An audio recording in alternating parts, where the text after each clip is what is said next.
Friends, welcome back to my channel. എൻ്റെ പേര് Aswathy. Lockdown ചലഞ്ചിന്റെ day 1 ഞാൻ ഇന്ന് വന്നിരിക്കുന്നത്. അപ്പോൾ ഡേ 1 ഞാൻ എടുക്കാൻ പോകുന്ന portion SCRT IT full portions നമ്മൾ ഒരു ചലഞ്ച് ആയിട്ട് തന്നെ ഇന്ന് കംപ്ലീറ്റ് ചെയ്യാൻ പോവുകയാണ്. അപ്പൊ നമുക്ക് നോക്കാം നമുക്ക് ഈ ചലഞ്ച് വിജയിക്കാനാവുമോ എന്ന്. അപ്പൊ സ്റ്റാർട്ട് ചെയ്താലോ? ഓക്കെ.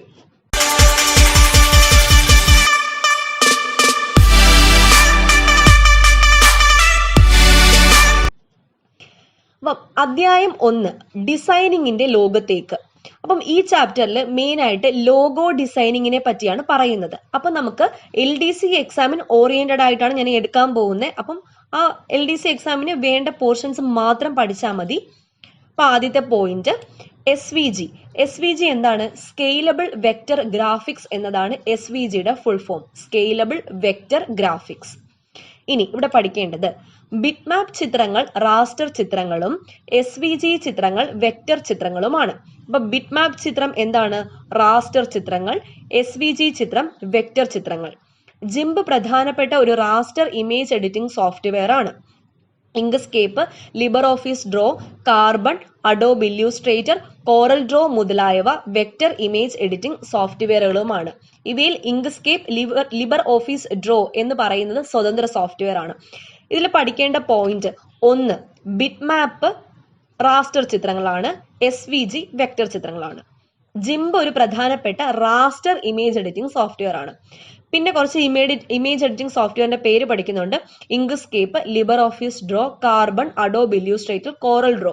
ഇവ എന്താണ്? വെക്റ്റർ ആണ്. വെക്റ്റർ ഇമേജ് എഡിറ്റിംഗ് സോഫ്റ്റ്വെയർ ആണ്. ഇതിൽ തന്നെ ഇങ്ക്സ്കേപ്പും ലിബർഓഫീസ് ഡ്രോയും സ്വതന്ത്ര സോഫ്റ്റ്വെയറുകളാണ്. പിന്നെ ഇത്രയും പോയിന്റ് ഇമ്പോർട്ടന്റ് ആയിട്ട് നിങ്ങൾ എഴുതി വെച്ച് പഠിക്കാൻ ശ്രമിക്കുക കേട്ടോ. അടുത്ത പോയിന്റ് ഇവിടെ ഈസി ആയിട്ടുള്ള ഒരു പോയിന്റ് ആണ് റാസ്റ്ററും വെക്റ്ററും. കമ്പ്യൂട്ടറിൽ ഓരോ ചിത്രവും രൂപപ്പെടുന്നത് നിറമുള്ള നിരവധി ചെറിയ പിക്സലുകൾ, അതായത് ചതുരങ്ങൾ കൊണ്ടാണ്. 800x600 സൈസുള്ള ചിത്രത്തിൽ X ആക്സിസിൽ 800, Y ആക്സിസിൽ 600, അങ്ങനെയാണെങ്കിൽ ടോട്ടൽ പിക്സൽ 480000 പിക്സലുകൾ. രണ്ടും കൊണ്ട് മൾട്ടിപ്ലൈ ചെയ്യുന്നത് അത്രയേ ഉള്ളൂ. പിന്നെ റാസ്റ്റർ ചിത്രം അഥവാ ബിറ്റ്മാപ്പ് ചിത്രം വരയ്ക്കുമ്പോൾ ഓരോ പിക്സലിന്റെയും നിറവും വലുപ്പവും അതിന്റെ പ്രോഗ്രാമിൽ എഴുതപ്പെടുന്നു. ഇവയെ ബിറ്റ്മാപ്പ് ചിത്രങ്ങൾ എന്നും വിളിക്കുന്നു. അപ്പൊ ഇവിടെ പഠിക്കേണ്ട ഒരു പോയിന്റ് റാസ്റ്റർ ചിത്രങ്ങളുടെ വേറൊരു പേരാണ് ബിറ്റ്മാപ്പ് ചിത്രം. അത്രയേ ഉള്ളൂ. പിന്നെ ഇവയെ സ്കെയിൽ ചെയ്യുമ്പോൾ, അതായത് ഇവയെ വലിച്ചു നീട്ടുമ്പോൾ അഥവാ സൂം ചെയ്യുമ്പോൾ എന്താ സംഭവിക്കുന്നത്? അധിക പിക്സലുകൾ തൊട്ടടുത്തുള്ള പിക്സലുകളുടെ പ്രത്യേകതകൾ അടിസ്ഥാനമാക്കി സൃഷ്ടിക്കപ്പെടുന്നു. അതായത് ഇവയുടെ ദിശ അടക്കമുള്ള പ്രത്യേകതകൾ സമവാക്യത്തിലൂടെ നിർവചിക്കപ്പെടുന്നതിനാൽ ചിത്രം സ്കെയിൽ ചെയ്യുമ്പോൾ സമവാക്യത്തിനനുസരിച്ച് ആവശ്യമായ പ്രത്യേകതകൾ കൂട്ടിച്ചേർക്കപ്പെടുകയാണ് ചെയ്യുന്നത്. അതായത് നമ്മളൊരു റാസ്റ്റർ അഥവാ ബിറ്റ്മാപ്പ് ചിത്രത്തിനെ വലുതാക്കുമ്പോഴത്തേക്കും ഒരു ഇക്വേഷന്റെ അടിസ്ഥാനത്തിലാണ് അത് വലുതായി വരുന്നത്. അത്രയേ ഉള്ളൂ ഇവിടെ പഠിക്കാൻ. ഇത്രയും ഓർത്തിരുന്നാൽ മതി. ഇനി നമുക്ക് ഇവിടെ പഠിക്കാനുള്ളത് SVG ചിത്രങ്ങളാണ് നാം തയ്യാറാക്കുന്നത്. SVGയുടെ ഫുൾ ഫോം എന്താ? Scalable vector graphics. പിന്നെ ഈ കുട്ടികൾക്ക് പഠിക്കാനുള്ളത് ഈ SVG ചിത്രങ്ങൾ തയ്യാറാക്കുമ്പോഴത്തേക്കും ഇവർക്ക് യൂസ് ചെയ്യുന്ന സോഫ്റ്റ്വെയർ ആണ് ഇങ്ക്സ്കേപ്പ്. കാരണം എന്താണ്? അതൊരു സ്വതന്ത്ര സോഫ്റ്റ്വെയർ ആണ്. അപ്പൊ ആ ഇങ്ക്സ്കേപ്പിന്റെ വിൻഡോ ആണ് ഈ കാണിച്ചിരിക്കുന്നത്. ഇങ്ക്സ്കേപ്പ് എന്താണെന്ന് ഇവിടെ പറയുന്നുണ്ട്. എന്താണ്? ഒരു സ്വതന്ത്ര വെക്റ്റർ ഗ്രാഫിക്സ് എഡിറ്റിംഗ് സോഫ്റ്റ്വെയർ ആണ് ഇങ്ക്സ്കേപ്പ്. നമ്മൾ നേരത്തെ പറഞ്ഞില്ലേ, ഇങ്ക്സ്കേപ്പും ലിബർഓഫീസ് ഡ്രോയും എന്താണ്? സ്വതന്ത്ര വെക്റ്റർ ഗ്രാഫിക് എഡിറ്റിംഗ് സോഫ്റ്റ്വെയർ ആണ്. പ്രധാനമായും SVG അഥവാ സ്കെയിലബിൾ വെക്റ്റർ ഗ്രാഫിക്സ് ചിത്രങ്ങളാണ് ഇങ്ക്സ്കേപ്പിൽ നിർമ്മിക്കുന്നത്. ബിറ്റ്മാപ്പ് ചിത്രങ്ങളെ ഇമ്പോർട്ട് ചെയ്യാനും എഡിറ്റ് ചെയ്യാനുമുള്ള സൗകര്യം ഇതിലുണ്ട്. വെക്റ്റർ ചിത്രങ്ങളെ റാസ്റ്റർ ചിത്രങ്ങളാക്കി മാറ്റാനുള്ള സൗകര്യവും ഉണ്ട്. അപ്പൊ നമ്മളിപ്പോ വെക്റ്റർ ചിത്രമാണ് കൊടുക്കുന്നതെങ്കിൽ അതിനെ എന്താക്കും? ബിറ്റ്മാപ്പ് അല്ലെങ്കിൽ റാസ്റ്റർ ചിത്രമാക്കാനുള്ള കഴിവും എവിടെയുണ്ട്? ഇങ്ക്സ്കേപ്പിലും ഉണ്ട്. ഇതാണ് ഇതിന്റെ ലോഗോ. ഒന്ന് ഓർത്ത് വെച്ചേക്കാം. ഇതിലാണ് ഇവര് ലോഗോ ചെയ്യാൻ പോകുന്നത്. അതായത് ഇവർക്ക് ചെയ്യാനുള്ള ലോഗോ എന്ന് പറയുന്നത്, ഒന്ന് പെട്ടെന്ന് കാണിക്കാവേ.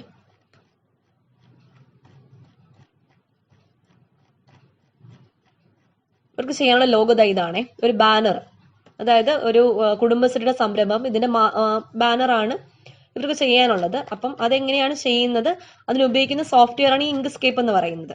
അപ്പൊ അതിനെ പറ്റിയാണ് ഡീറ്റെയിൽ ആയിട്ട് ഇവർക്ക് പഠിക്കാനുള്ളത്.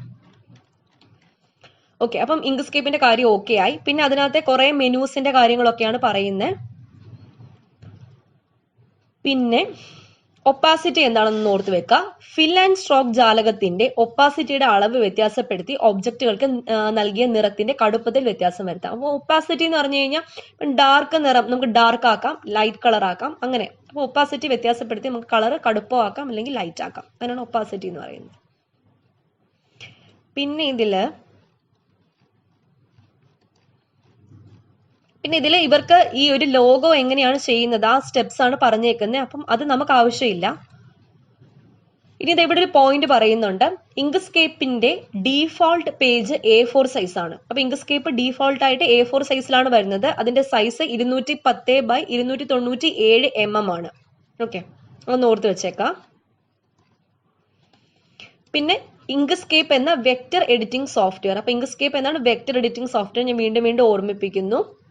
ഇത്രയേ ഉള്ളൂ ഈ ചാപ്റ്റർ. പിന്നെ ഞാനിവിടെ എക്സ്ട്രാ ആയിട്ട് ഒരു പോയിന്റ് പറഞ്ഞിട്ടുണ്ട്, square.png. അപ്പൊ PNGയുടെ ഫുൾ ഫോം എന്ന് ഓർത്ത് വെച്ചേക്കാം, പോർട്ടബിൾ നെറ്റ്വർക്ക് ഗ്രാഫിക്സ്.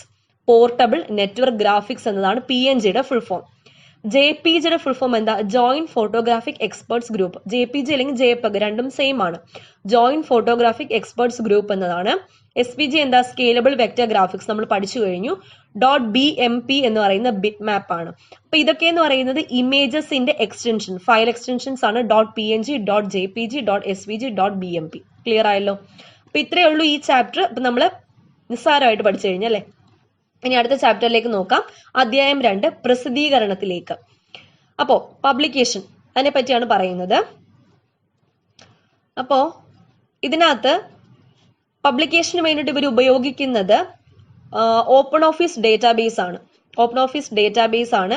അതിന്റെ എക്സ്റ്റൻഷൻ ഇതാണ് .ott. ഡേറ്റാബേസിന്റെ കാര്യം പറയുന്നത്, അതിന്റെ എക്സ്റ്റൻഷൻ .ott ആണ്. അപ്പൊ ഇതിൽ പഠിക്കാനുള്ള പോയിന്റ്സ് ഇവിടെ ഒരു പോയിന്റ് ഉണ്ട്. സ്ക്രൈബസ്. എന്താണ് സ്ക്രൈബസ്? ഒരു ഡെസ്ക്ടോപ്പ് പബ്ലിക്കേഷൻ സോഫ്റ്റ്വെയർ ആണ് Scribus. Desktop desktop publishing software, അതായത് DTP സോഫ്റ്റ്വെയർ ആണ് സ്ക്രൈബസ്. പേജ് മേക്കർ, പബ്ലിഷർ എന്നിവയും ഈ വിഭാഗത്തിൽ പെടുന്ന സോഫ്റ്റ്വെയറുകളാണ്. പ്രസിദ്ധീകരണത്തിനായി പുസ്തകങ്ങൾ, മാസികകൾ, പത്രങ്ങൾ എന്നിവയൊക്കെ തയ്യാറാക്കുന്നതിന് സഹായകമായ ഒട്ടനവധി സൗകര്യങ്ങൾ ഈ സോഫ്റ്റ്വെയറുകളിലുണ്ട്. ലേഔട്ടിനും ഡിസൈനിങ്ങിനുമാണ് പബ്ലിഷിംഗ് സോഫ്റ്റ്വെയറുകൾ പ്രധാനമായി നൽകുന്നത്. ഒരു ഓപ്പൺ സോഴ്സ് സോഫ്റ്റ്വെയർ ആണ് സ്ക്രൈബസ്. ഇത് ഓർത്തിരിക്കുക, ഒരു ഓപ്പൺ സോഴ്സ് സോഫ്റ്റ്വെയർ ആണ് സ്ക്രൈബസ്. എന്തിനു വേണ്ടിയിട്ടാണ്? നമ്മുടെ പേജ് മേക്കർ ഇല്ലേ, പേജ് മേക്കർക്ക് നോട്ടീസ് ഒക്കെ തയ്യാറാക്കാൻ വേണ്ടി ഉപയോഗിക്കുന്നത്. അപ്പം പേജ് മേക്കർ, പബ്ലിഷർ പോലുള്ളവ. അപ്പൊ അതുപോലുള്ള ഒരു സ്വതന്ത്ര DTP software, desktop publishing software ആണ് സ്ക്രൈബസ് എന്ന് പറയുന്നത്. എഴുതി വെച്ചോണേ. പിന്നെ യൂണിക്കോഡ് ഫോണ്ടുകളെ പിന്തുണയ്ക്കുന്നു എന്നത് ഇതിന്റെ ഒരു മെച്ചമാണ്. യൂണിക്കോഡ് ഫോണ്ട് ഉണ്ടല്ലോ, മലയാളം ഫോൺസ്, അപ്പൊ അതിനെയൊക്കെ ഇത് എന്ത് ചെയ്യുന്നുണ്ട്? സപ്പോർട്ട് ചെയ്യുന്നുണ്ട്. ഇത്രയാണ് ഇതിനകത്ത് പഠിക്കാനുള്ളത്. ഇനി ഇതൊന്ന് ഓർത്ത് വെക്കുക, ഇമ്പോർട്ടന്റ് ആണ്. ലാറ്റക്സ് എന്നും പറയാം. ഡെസ്ക്ടോപ്പ് പബ്ലിഷിംഗിന് സഹായിക്കുന്ന ധാരാളം സോഫ്റ്റ്വെയറുകൾ ഇന്ന് ലഭ്യമാണ്. ഇവയിൽ ശാസ്ത്രലേഖനങ്ങളും പഠന പ്രബന്ധങ്ങളും തയ്യാറാക്കാൻ വളരെയധികം സൗകര്യപ്രദമായ ഒന്നാണ് ലാഡെക്സ്. ശാസ്ത്രലേഖനങ്ങൾ തയ്യാറാക്കുമ്പോൾ ആവശ്യമായി വരുന്ന ചിഹ്നങ്ങളും സൂത്രവാക്യങ്ങളും എല്ലാം തയ്യാറാക്കുന്നതിനുള്ള സൗകര്യം ഇതിനുണ്ട്. സാധാരണഗതിയിൽ റൈറ്ററിലോ മറ്റ് പ്രസിദ്ധീകരണ സോഫ്റ്റ്വെയറുകളിലോ നമ്മൾ ഒരു ടെക്സ്റ്റ് ടൈപ്പ് ചെയ്യുകയും പിന്നീട് അതിനെ ആവശ്യാനുസരണം ഫോർമാറ്റ് ചെയ്യുകയുമാണ് ചെയ്യുന്നത്. എന്നാൽ HTML ഭാഷ പോലുള്ള ഒരു ഡോക്യുമെന്റ് മാർക്കപ്പ് ഭാഷയായ ലാഡെക്സ് ഭാഷയുടെ സഹായത്തോടെ ലാഡെക്കിൽ ഡോക്യുമെന്റ് തയ്യാറാക്കുന്നത്. Text maker, text studio, text work എന്നിവ ലാഡെക് ഭാഷയിൽ ഡോക്യുമെന്റുകൾ തയ്യാറാക്കാൻ സഹായിക്കുന്ന സോഫ്റ്റ്വെയറുകളാണ്. അപ്പൊ ലാറ്റെക്സ് എന്നും എഴുതിയിട്ടുണ്ട്, ലാഡെക്. അപ്പൊ നമുക്ക് അടുത്ത പോയിന്റ്, ഇത് വളരെ ഇമ്പോർട്ടന്റ് ആയിട്ടുള്ള പോയിന്റ് ആണ്, ലാറ്റെക്. അതെന്താന്ന് നോക്കാം. അതായത് DTPക്ക് സഹായിക്കുന്ന ഒരുപാട് സോഫ്റ്റ്വെയർസ് ഉണ്ട്. ഇവയിൽ ശാസ്ത്രലേഖനങ്ങളും പഠനപ്രബന്ധങ്ങളും തയ്യാറാക്കാൻ വളരെയധികം സൗകര്യപ്രദമായ ഒന്നാണ് ലാറ്റെക്. അപ്പൊ ലാഡെക് എന്ന് പറയുന്നത് ഒരു DTP, അതായത് പബ്ലിഷ് ചെയ്യാൻ വേണ്ടിയുള്ള DTPക്കൊക്കെ ഹെൽപ്പ് ചെയ്യുന്ന ഒരു സോഫ്റ്റ്വെയർ ആണ്. അതാണ് ഓർത്ത് വെക്കേണ്ടത്. പിന്നെ ഒരുപാട് ചിഹ്നങ്ങളും സൂത്രവാക്യവും എല്ലാം ഇതിനകത്ത് ഇൻബിൽറ്റ് ആയിട്ട് തന്നെ ഉണ്ട്. പിന്നെ HTML ഭാഷ പോലുള്ള ഒരു ഡോക്യുമെന്റ് മാർക്കപ്പ് ഭാഷയായ ലാഡെക് ഭാഷയുടെ സഹായത്തോടെ ലാറ്റെക്കിൽ ഡോക്യുമെന്റ് തയ്യാറാക്കുന്നത് text maker, text studio, text work എന്നിവ ലാറ്റെക് ഭാഷയിൽ ഡോക്യുമെന്റ് തയ്യാറാക്കാൻ സഹായിക്കുന്ന സോഫ്റ്റ്വെയറുകളാണ്. അപ്പൊ ഇതിന്റെയൊക്കെ ഒന്ന് ഓർത്ത് വെക്കാം. DTP സോഫ്റ്റ്വെയർ ആണ്. അത്രേ ഉള്ളൂ അതിന്റെ കൺക്ലൂഷൻ. ഓക്കെ. ഇനി ലാറ്റെക്കിന് പിന്നിൽ പ്രവർത്തിച്ച 2 ആൾക്കാരുണ്ട്, ഡൊണാൾഡ് ക്നൂത്തും ലിസ്ലി ലാംപോർട്ടും. അപ്പോൾ ലാംപോർട്ട്, ടെക് ഡൊണാൾഡ് ക്നൂത്ത്. ഓക്കെ. അപ്പൊ ഇവര് രണ്ടുപേരാണ് ലാറ്റെക്കിന് പിന്നിൽ പ്രവർത്തിച്ചത്. 1977 ഡൊണാൾഡ് ക്നൂത്ത് എന്ന കമ്പ്യൂട്ടർ ശാസ്ത്രജ്ഞൻ ശാസ്ത്രലേഖനങ്ങൾ ടൈപ്പ് സെറ്റ് ചെയ്യുന്ന ആവശ്യത്തിലേക്ക് ടെക്സ് എന്ന സോഫ്റ്റ്വെയർ തയ്യാറാക്കി. ഇതിനെ അടിസ്ഥാനമാക്കി ലിസ്ലി ലാംപോർട്ട് വികസിപ്പിച്ചെടുത്ത സോഫ്റ്റ്വെയർ ആണ് ലാറ്റെക്സ്. ക്ലിയർ ആയല്ലോ? ഇനി ഇതിൽ പഠിക്കാനുള്ളത്, ഇത് ഫുൾ ഡേറ്റാബേസ് പ്രിപ്പയർ ചെയ്യുന്ന കാര്യമാണ് ഇതെല്ലാം. അപ്പം അവർക്ക് ചെയ്യാനുള്ള പ്രാക്ടിക്കലാണ്, അതൊന്നും നമുക്ക് വേണ്ട. ഇനി നോക്കാം, ഫ്രെയിം സങ്കേതം. ഒരു ഡോക്യുമെന്റിൽ അതിലെ ഉള്ളടക്കത്തിനിടയിൽ പ്രത്യേകമായി അടുത്ത നോക്കാം, ഫ്രെയിം സങ്കേതം. ഒരു ഡോക്യുമെന്റിൽ അതിലെ ഉള്ളടക്കത്തിനിടയിൽ പ്രത്യേകമായി നിൽക്കത്തക്ക വിധം വാക്യങ്ങളോ ചിത്രങ്ങളോ ഉൾപ്പെടുത്താനുള്ള സങ്കേതമാണ് ഫ്രെയിം. ഒരു ഫ്രെയിമിനെ നമുക്ക് പേജിന്റെ ഏത് ഭാഗത്തേക്കും സൗകര്യപ്രദമായി മാറ്റിവെക്കാൻ കഴിയും. ഫ്രെയിം എന്ന് വെച്ച് കഴിഞ്ഞാൽ നമ്മൾ കുറെ സാധനങ്ങൾ ടൈപ്പ് ചെയ്ത് വെച്ചു, അതിനെല്ലാം കൂടെ ചേർത്തൊരു ഫ്രെയിം ആക്കാൻ പറ്റും. അതിനെ ഒരുമിച്ചെടുത്ത് മാറ്റാൻ പറ്റും. ഓരോന്ന് ടൈപ്പ് ചെയ്തെടുത്ത് മാറ്റാതെ ഒരുമിച്ചിട്ട് ഫ്രെയിം ആക്കി മാറ്റാൻ പറ്റും. അത്രേ ഉള്ളൂ. അപ്പം ആ ഫ്രെയിം ക്രിയേഷൻ എങ്ങനെയാണെന്ന് പറയുന്നുണ്ട്. ഞാനിത് ഫുള്ള് കാണിക്കുന്നത് ഇത്രയേ ഉള്ളൂ പഠിക്കാൻ, നിങ്ങൾക്ക് ഒന്ന് ബോധ്യപ്പെടുത്താൻ വേണ്ടിയിട്ടാണ്. അപ്പൊ ഇത്രയേ ഉള്ളൂ ഈ ചാപ്റ്റർ. അപ്പൊ നമ്മൾ സെക്കൻഡ് ചാപ്റ്ററും സക്സസ് ആയിട്ട് കംപ്ലീറ്റ് ചെയ്ത് കഴിഞ്ഞു. ഇനി നമുക്ക് തേർഡ് ചാപ്റ്ററിലേക്ക് പോവാം. അധ്യായം 3, വെബ് ഡിസൈനിങ് മിഴിവോടെ. അപ്പൊ വെബ് ഡിസൈനിങ്ങിനെ പറ്റിയാണ്. വെബ് പേജ് എങ്ങനെയാണ് നിർമ്മിക്കുന്നത്. HTML ഫുൾ ഫോം എല്ലാവർക്കും അറിയാലോ, ഹൈപ്പർ ടെക്സ്റ്റ് മാർക്കപ്പ് ലാംഗ്വേജ്. ഇനി ഈ ഒരു പോയിന്റ് പഠിച്ചു വെക്കാം. വെബ് ഡിസൈനിങ്ങിന്റെ ഭാഗമായി ധാരാളം പേജുകളും അവയിൽ ഉപയോഗിക്കേണ്ട ടാഗുകളും സവിശേഷതകളും തയ്യാറാക്കി വരുന്ന സന്ദർഭത്തിൽ കോഡ് ആവർത്തനത്തെ ഫലപ്രദമായി പരിഹരിക്കാൻ വേണ്ടി തയ്യാറാക്കിയ ഒരു സംവിധാനമാണ് കാസ്കേഡിംഗ് സ്റ്റൈൽ ഷീറ്റ് അഥവാ CSS. CSSന്റെ ഫുൾ ഫോം എന്ന് പറഞ്ഞാൽ കാസ്കേഡിംഗ് സ്റ്റൈൽ ഷീറ്റ് ആണ്. അതായത് വെബ് ഡിസൈനിങ് നിങ്ങൾ കുറച്ച് പേരെങ്കിലും ഒക്കെ പഠിച്ചിട്ടുണ്ടായിരിക്കും. വെബ് ഡിസൈനിങ്ങിന്റെ ഭാഗമായി ധാരാളം പേജുകളും അവയിൽ ഉപയോഗിക്കേണ്ട ടാഗ് ഉണ്ടല്ലോ. ടാഗ് എന്ന് വെച്ച് കഴിഞ്ഞാൽ head, title, BG, background colour എന്നൊക്കെ പറഞ്ഞ് ഒരുപാട് ടാഗുകൾ ഉപയോഗിക്കാറുണ്ട്. അപ്പം ഈ ടാഗുകളുടെ സവിശേഷതകളും തയ്യാറാക്കേണ്ടി വരുന്ന സന്ദർഭത്തിൽ കോഡ് ആവർത്തനത്തെ ഫലപ്രദമായി എങ്ങനെ പരിഹരിക്കാം അതിനു വേണ്ടിയിട്ട് തയ്യാറാക്കിയ ഒരു കാസ്കേഡിംഗ് സ്റ്റൈൽ ഷീറ്റ് ആണ് CSS. അതിവിടെ പറയുന്നുണ്ട്. ഇതാ ഈ സാധനമാണ്, കാണാൻ പറ്റുന്നുണ്ടോ? H1 കളർ എന്നൊക്കെ പറഞ്ഞിട്ട് ഇൻബിൽറ്റ് ആയിട്ട് തന്നെ കുറച്ച് കാസ്കേഡിംഗ് സ്റ്റൈൽ ഷീറ്റ്, അതായത് സ്റ്റൈൽസ് തന്നിട്ടുണ്ട്. അത്രയാണ് CSSന്റെ full form, cascading style sheet.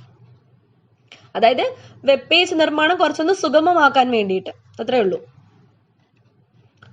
ഇനി CSS സിൻടാക്സ്, അതായത് കാസ്കേഡിംഗ് സ്റ്റൈലിൽ ഒരു ടാഗിന് പേരിന് ശേഷം അതിന്റെ സവിശേഷത ആട്രിബ്യൂട്ടുകൾ ഈ ഒരു ചിഹ്നത്തിന് ഉള്ളിൽ ഉൾപ്പെടുത്തണം. നമ്മളിവിടെ കണ്ടില്ലേ, ഇവിടെ H1, അതായത് ആ H1 എന്ന് പറഞ്ഞാൽ ഹെഡിങ് 1, അതിന്റെ സവിശേഷത കളർ വൈറ്റ് ആയിരിക്കണം, ബാക്ക്ഗ്രൗണ്ട് ഓറഞ്ച് ആയിരിക്കണം, അങ്ങനെ ഇതെല്ലാം ഈ നമ്മുടെ ആട്രിബ്യൂട്ട് കേളി ബ്രാക്കറ്റിന് ഉള്ളിൽ ഉൾപ്പെടുത്തണം. അതിവിടെ പറഞ്ഞേക്കുവാണ്. ഇനി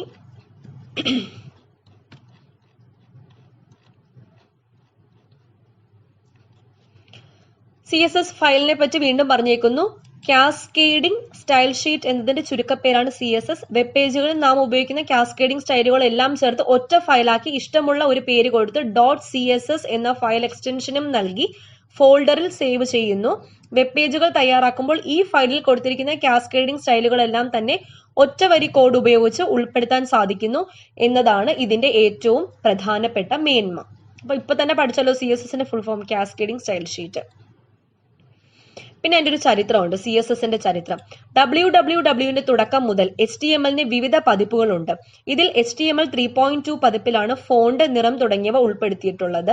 ഇതിനു വേണ്ടിയുള്ള കോഡ് ആവർത്തനം പരിഹരിക്കുന്നതിന് വേണ്ടിയാണ് വേൾഡ് വൈഡ് വെബ് കൺസോർഷ്യം, W3Cയുടെ full form World Wide Web, 3W, World Wide Web, C for consortium, cascading style sheet ഉൾപ്പെടുത്തിയത്. ഈ ആശയം നൽകിയത് Hakon, Wium Lie and Bert ബോസും ചേർന്നാണ്. ഇവരുടെ രണ്ടുപേരുടെ പേര് ഓർത്ത് വെച്ചോക്കണേ, ഹാക്കോൺ, വില്യം ലീയും ബർട്ട് ബോസും. ഓക്കെ. പിന്നെ ഡോക് ടൈപ്പ് ഡിക്ലറേഷൻ, അതായത് നമ്മൾ ഒരു HTML, അതായത് ഒരു വെബ് പേജ് ഡിസൈൻ ചെയ്യുന്നതിന് മുന്നേ ഇവിടെ കണ്ടോ ഡോക് ടൈപ്പ് HTML എന്ന് പറഞ്ഞൊരു ഡിക്ലറേഷൻ കൊടുക്കണം. ഡോക്യുമെന്റ് ടൈപ്പ് ആണെന്ന് അറിയാൻ വേണ്ടിയിട്ട്, അത് അത്രേ ഉള്ളൂ. ബ്രൗസറിനെ മനസ്സിലാക്കുന്നതിന് വേണ്ടി HTML ടാഗുകൾ തുടങ്ങുന്നതിന് മുമ്പ് ഡോക് ടൈപ്പ് HTML എന്ന വരി ഉൾപ്പെടുത്താം. പരീക്ഷയ്ക്ക് ചോദിക്കാം ആദ്യം ചേർക്കേണ്ട വരി ഏതാണെന്ന്, അതുകൊണ്ടാണ് ഇവിടെ മെയിൻ ആയിട്ട് പറഞ്ഞേക്കുന്നത്. ഇനി ഇവിടെ ഒരു എഡിറ്ററിനെ പറ്റി പറയുന്നുണ്ട്. YWSIWYG editor. വേർഡ് പ്രോസസ്സറിന് സമാനമായ ജാലകവും എഡിറ്റിംഗ് ടൂളുകളും YWSIWYG എഡിറ്ററുകൾ ഒരുക്കിയിട്ടുണ്ട്. വേർഡ് പ്രോസസ്സറിന് സമാനമായ ജാലകം, വിൻഡോയും എഡിറ്റിംഗ് ടൂളുകളും. ഈ ജാലകത്തിൽ ഉൾപ്പെടുത്തുന്ന ടെക്സ്റ്റും മറ്റും അതേ രീതിയിൽ തന്നെ വെബ് പേജിലും ലഭ്യമാകുന്നതിനാൽ വെബ് ഡിസൈനിങ്ങിന് ഏറ്റവും യോജിച്ച സോഫ്റ്റ്വെയർ ഇതാണ്. ഇത് ഉപയോഗിക്കുമ്പോൾ HTML ടാഗുകളും മറ്റും ഓർത്തിരിക്കേണ്ട ആവശ്യമില്ല. അപ്പം വെബ് പേജ് കുറച്ചുകൂടി ഈസി ആയിട്ട് ഡിസൈൻ ചെയ്യാൻ വേണ്ടിയുള്ള എഡിറ്റർ ആണ് YWSIWYG എഡിറ്റർ. കാര്യം മനസ്സിലായല്ലോ? അപ്പൊ ഇത്രയേ ഉള്ളൂ ഈ ചാപ്റ്റർ, കഴിഞ്ഞു. ഓക്കെ, ഇനി അധ്യായം 4 പൈത്തൺ ഗ്രാഫിക്സിലേക്ക് പോകാം. പലതരത്തിലുള്ള ആപ്ലിക്കേഷൻ സോഫ്റ്റ്വെയറുകൾ നാം ഉപയോഗിക്കാറുണ്ടല്ലോ. ഡോക്യുമെന്റുകൾ തയ്യാറാക്കുന്നതിന് റൈറ്റർ, ജാമിതീയ രൂപങ്ങൾ നിർമ്മിക്കുന്നത് ജിയോജിബ്ര, ചിത്രരചനയ്ക്കും ഫോട്ടോ എഡിറ്റിംഗിനും ജിംബ് തുടങ്ങിയവ നാം ഇതിനകം ഉപയോഗിച്ചു കഴിഞ്ഞു. എന്നാൽ എങ്ങനെയാണ് ഈ സോഫ്റ്റ്വെയറുകൾ നിർമ്മിക്കുന്നത്? എങ്ങനെയാണ്? പ്രോഗ്രാമിംഗ് ലാംഗ്വേജ് യൂസ് ചെയ്തിട്ടാണ്. പ്രോഗ്രാമിംഗ് ലാംഗ്വേജിന്റെ ഉദാഹരണം പൈത്തൺ, C++, ജാവ ഒക്കെയാണ്. അപ്പോൾ ഈ ചാപ്റ്ററിൽ നമ്മൾ പൈത്തണെ പറ്റിയാണ് പഠിക്കുന്നത്. അതിന് മുന്നേ ഐഡിൽ. എന്താണ് ഐഡിൽ? കമ്പ്യൂട്ടർ പ്രോഗ്രാമുകൾ ടെക്സ്റ്റ് എഡിറ്റർ സഹായത്തോടെയാണ് സാധാരണ തയ്യാറാക്കാറുള്ളത്. അപ്പൊ കമ്പ്യൂട്ടർ പ്രോഗ്രാം നമ്മൾ ടൈപ്പ് ചെയ്യുന്ന ടെക്സ്റ്റ് എഡിറ്ററിലാണ്. ഇങ്ങനെ തയ്യാറാക്കുന്ന പ്രോഗ്രാമുകൾ ടെർമിനൽ ഉപയോഗിച്ച് പ്രവർത്തിപ്പിക്കും. ടെർമിനലിൽ അത് റൺ ചെയ്യും. എന്നാൽ ഒട്ടുമിക്ക പ്രോഗ്രാമിംഗ് ഭാഷകളും ടൈപ്പ് ചെയ്യാനും അതോടൊപ്പം തന്നെ പ്രവർത്തിപ്പിക്കാനും കഴിയുന്ന തരത്തിലുള്ള എഡിറ്ററുകളും ലഭ്യമാണ്. ഇവയെ എന്ത് പറയും? IDE, ഇന്റഗ്രേറ്റഡ് ഡെവലപ്മെന്റ് എൻവയോൺമെന്റ് എന്ന് വിളിക്കുന്നു. പൈത്തൺ ഭാഷയിലുള്ള പ്രോഗ്രാമുകൾ ടൈപ്പ് ചെയ്ത് പ്രവർത്തിപ്പിക്കാൻ സഹായിക്കുന്ന IDE ആണ് ഐഡിൽ, ജീനി തുടങ്ങിയവ. GEANY, ജീനി തുടങ്ങിയവ. നിങ്ങളുടെ കമ്പ്യൂട്ടറിലെ പ്രോഗ്രാമിംഗ് മെനുവിൽ ഇവ രണ്ടും ലഭ്യമാണ്. ഒന്നുമില്ല, ജസ്റ്റ് നമ്മൾ ഒരു പ്രോഗ്രാമിംഗ് ലാംഗ്വേജ് ടൈപ്പ് ചെയ്യുന്ന ടെക്സ്റ്റ് എഡിറ്ററിലാണ്, അത് റൺ ചെയ്യുന്നത് ടെർമിനലിലാണ്. പക്ഷെ ഇത് രണ്ടും ഇൻക്ലൂഡഡ് ആയിട്ടുള്ള ഒരു സാധനമാണ് ഐഡിൽ, ജീനി. അപ്പൊ ഈ പൈത്തൺ ചെയ്യുന്നത് ഐഡിലാണ്. അതായത് ടൈപ്പ് ചെയ്യുന്ന സമയത്ത് തന്നെ എന്ത് ചെയ്യാൻ പറ്റും? നമുക്ക് റൺ ചെയ്യാനുള്ള, ഇവിടെ കണ്ടോ, റൺ ചെയ്യാനുള്ള ഓപ്ഷനും അവൈലബിൾ ആണ്. അത്രേ ഉള്ളൂ. പൈത്തൺ ഗ്രാഫിക് ജാലകം. സാധാരണ പൈത്തൺ പ്രോഗ്രാമുകൾ ഐഡിലിൽ പ്രവർത്തിപ്പിക്കുമ്പോൾ അവയുടെ ഔട്ട്പുട്ട് പൈത്തൺ ഷെൽ ജാലകത്തിലാണ്. അതായത് പൈത്തൺ ഷെൽ ജാലകം ഇവിടെ നമ്മൾ പ്രോഗ്രാം എഴുതുന്നു, റൺ ചെയ്യുന്നു. ഇതാണ് പൈത്തൺ ഷെൽ ജാലകം. അവിടെ നമുക്ക് ഔട്ട്പുട്ട് കിട്ടുന്നു. ഈ പ്രോഗ്രാമിന്റെ ഔട്ട്പുട്ട് ആണ് ഒരു സ്ക്വയർ വരയ്ക്കാനായിരുന്നു ഈ പ്രോഗ്രാം. ഔട്ട്പുട്ട് ജാലകത്തിലാണ്. എന്നാൽ പ്രോഗ്രാമിന്റെ ഔട്ട്പുട്ട് ഗ്രാഫിക്സ് ആണെങ്കിൽ അവ ഒരു പ്രത്യേക ജാലകത്തിലാണ് ലഭ്യമാകുക. അതായത് സാധാരണഗതിയിൽ ഷെല്ലിലായിരിക്കും വരുന്നത്. പ്രോഗ്രാമിന്റെ ഔട്ട്പുട്ട് ഗ്രാഫിക്സ് ആണെങ്കിൽ മാത്രം ഇങ്ങനെ പ്രത്യേക ഒരു ഇതിനകത്ത് വരും. ടർട്ടിൽ ഗ്രാഫിക്സ്, ഇത് ഇമ്പോർട്ടന്റ് ആയിട്ടുള്ള പോയിന്റ് ആണോ എന്ന് ഓർത്തിരിക്കുക. ടർട്ടിൽ ഗ്രാഫിക്സ് പൈത്തൺ ഭാഷ ഉപയോഗിച്ച് ജാമിതീയ രൂപങ്ങൾ നിർമ്മിക്കുന്നതിന് ചില അനുബന്ധ സോഫ്റ്റ്വെയറുകളുടെ സഹായം ആവശ്യമാണ്. ഇത്തരത്തിലുള്ള ഒരു അനുബന്ധ സോഫ്റ്റ്വെയർ ആണ് ടർട്ടിൽ. പ്രോഗ്രാമിന്റെ തുടക്കത്തിൽ ഫ്രം ടർട്ടിൽ ഇമ്പോർട്ട്, ഇത് ഇവിടെ കൊടുത്തിട്ടുണ്ട് കണ്ടോ, ഫ്രം ടർട്ടിൽ ഇമ്പോർട്ട് എന്ന് ചേർത്താൽ പൈത്തണിൽ ഗ്രാഫിക് നിർദ്ദേശങ്ങൾ പ്രവർത്തിക്കും. അതായത് ഫ്രം ടർട്ടിൽ ഇമ്പോർട്ട് കൊടുത്തു കഴിഞ്ഞാൽ ഗ്രാഫിക്സ് ആണെങ്കിൽ ഗ്രാഫിക്സ് റൺ ചെയ്യും. ഇതൊരു ഗ്രാഫിക്സ് അല്ലേ, അതായത് ഒരു ജാമിതീയ രൂപം അല്ലേ, അപ്പൊ അത് റണ്ണായല്ലോ. അത് തന്നെ. പിന്നെ ഇതിൽ പഠിക്കാനുള്ള ഇതൊക്കെ പ്രോഗ്രാംസ് ആണ് അവർക്ക് ചെയ്യാനുള്ള. നെസ്റ്റഡ് ലൂപ്പ് എന്ന് പറഞ്ഞാൽ ഫോർ എക്സാമ്പിൾ കണ്ടോ, ഇതൊരു പാറ്റേൺ വരച്ചു, അതിന്റെ മുകളിൽ കൂടെ വീണ്ടും ഒരു പാറ്റേൺ. അതായത് ഈ ഒരു കോഡ് റൺ ചെയ്തപ്പോഴാണ് ഈ ആദ്യത്തെ പാറ്റേൺ കിട്ടിയത്. അതിന്റെ അകത്ത് വേറൊരു കോഡ് റൺ ചെയ്തപ്പോഴാണ് ഈ അകത്തെ സ്ക്വയേഴ്സ് വരച്ചത്. അതായത് ഒരു കോഡിനകത്ത് വേറൊരു കോഡ് റൺ ചെയ്യുന്നതിനാണ് എന്ത് പറയുന്നത്? നെസ്റ്റഡ് ലൂപ്പ് എന്ന് പറയുന്നത്. ഇനി ഒന്ന് നോക്കാം. ആവർത്തന നിർദ്ദേശങ്ങളുടെ അഥവാ ലൂപ്പ് സ്റ്റേറ്റ്മെന്റ് സഹായത്തോടെ ഈ ജാമിതീയ രൂപങ്ങൾ ഉൾക്കൊള്ളുന്ന പാറ്റേണുകൾ നിർമ്മിക്കാൻ കഴിയും. ഒരു പ്രോഗ്രാം പ്രവർത്തിക്കുമ്പോൾ ചില നിർദ്ദേശങ്ങൾ ആവർത്തിച്ച് എക്സിക്യൂട്ട് ചെയ്യേണ്ടി വരും. ഇത്തരം അവസരങ്ങളിൽ നാം എന്ത് ചെയ്യും? ഈ ഒരു ലൂപ്പിനകത്ത് അതിനെ കൊണ്ടിടും. അപ്പം നെസ്റ്റഡ് ലൂപ്പായി. രണ്ട് കോഡ് ഒന്നിനകത്ത് എന്ന് വെച്ചാൽ ഈ കോഡും ഉണ്ട് ഈ കോഡും ഉണ്ട്. അങ്ങനെ ചില സന്ദർഭങ്ങളിൽ ആവർത്തന നിർദ്ദേശങ്ങൾ വീണ്ടും ആവർത്തന നിർദ്ദേശങ്ങൾക്ക് നൽകേണ്ടി വരും. ഇതിനെയാണ് നെസ്റ്റഡ് ലൂപ്പ്. ലൂപ്പിന്റെ അകത്ത് ഒരു ലൂപ്പ്, അത്രേ ഉള്ളൂ. ഓക്കെ, ക്ലിയർ ആയല്ലോ. ഇനി കളർ എന്ന് പറയുന്ന ഫംഗ്ഷൻ വിളിക്കുന്ന എന്തിനു വേണ്ടിയിട്ടാണ്? കളർ കൊടുക്കാൻ. ഇവിടെ നമ്മൾ നേരത്തെ വരച്ചത് ബ്ലാക്ക് കളറിലായിരുന്നു. ഇവിടെ വരച്ചേക്കുന്ന ചതുരം ബ്ലൂ കളറിലാണ്. ഇവിടെ കളർ ബ്ലൂ എന്ന് കൊടുത്തപ്പോഴത്തേക്കും ബ്ലൂ കളറിൽ വന്നു. അത്രേ ഉള്ളൂ കാര്യം.